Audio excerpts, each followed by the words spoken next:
कबीरदास जी की भाषा के बारे में जानना चाहे तो कबीरदास जी एक प्रदेश में नहीं रहते थे और वे हमेशा पूरे देश में भ्रमण करते हैं अपने जो गुरु के साथ। इसलिए अनेक प्रांतों में घूमना पड़ता है, पूरे राज्य में घूमना पड़ता है राष्ट्र के।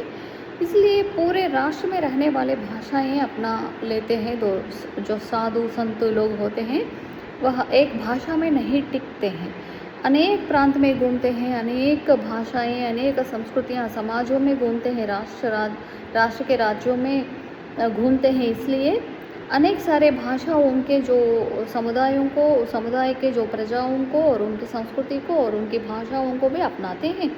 इसलिए जो साधु संतों की भाषा को खिचड़ी भाषा बोलते हैं। खिचड़ी भाषा का मतलब होता है कि अनेक राज्यों में रहने वाले भाषाओं का जो सम्मिश्रण, उस भाषा को साधु की भाषा और खिचड़ी भाषा बोलते हैं।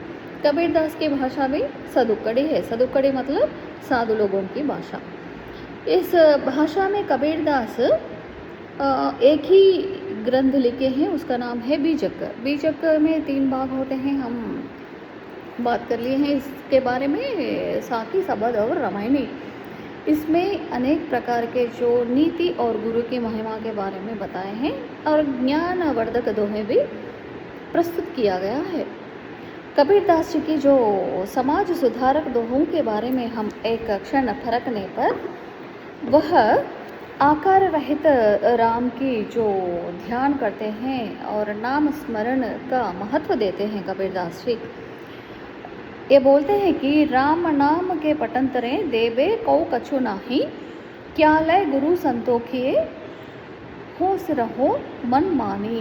का अर्थ क्या होता है कि जो गुरु अपने शिष्यों को ज्ञान प्रदान करते हैं, ज्ञान प्रदान करते समय वह एक महत्वपूर्ण विषय बोलते हैं, महत्वपूर्ण व्यक्तियों को, विषयों को शिष्यों के पास पहुंचाते हैं। तब गुरु को हम कैसे संतुष्ट करते हैं, मतलब जो गुरु के द्वारा प्राप्त किए गए ज्ञान को हम हमारे समाजों में, हमारे आसपास में रहने वाले जो जनसंचार में उसका प्रचार प्रस्ताव करने पर गुरु की दक्षिणा का फल मिलता है। इसलिए गुरु को हम कैसे संतुष्ट करते हैं बोले तो, जो गुरु से बताया गया विषयों को समाज में फैलाने पर गुरु बहुत संतुष्ट होते हैं। और एक दोहे में उन्होंने प्रस्ताव किए हैं कि गुरु कुम्हार शिष्य कुंभ है, गड़ी कड़ी काढ़े खोट, अंतर हाथ सहार दे बाहर बाहाई छोट।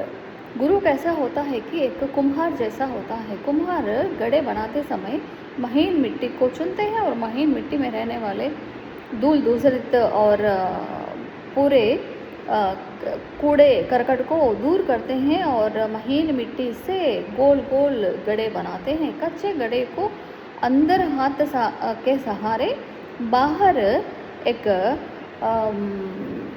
पाटे से मारते हुए गोल गोल सुंदर घड़ा बनाता है। इसी तरह का गुरु भी अपने शिष्य में रहने वाले अज्ञान को बहुत प्रेम से दूर करके उसको एक ज्ञानी बनाते हैं।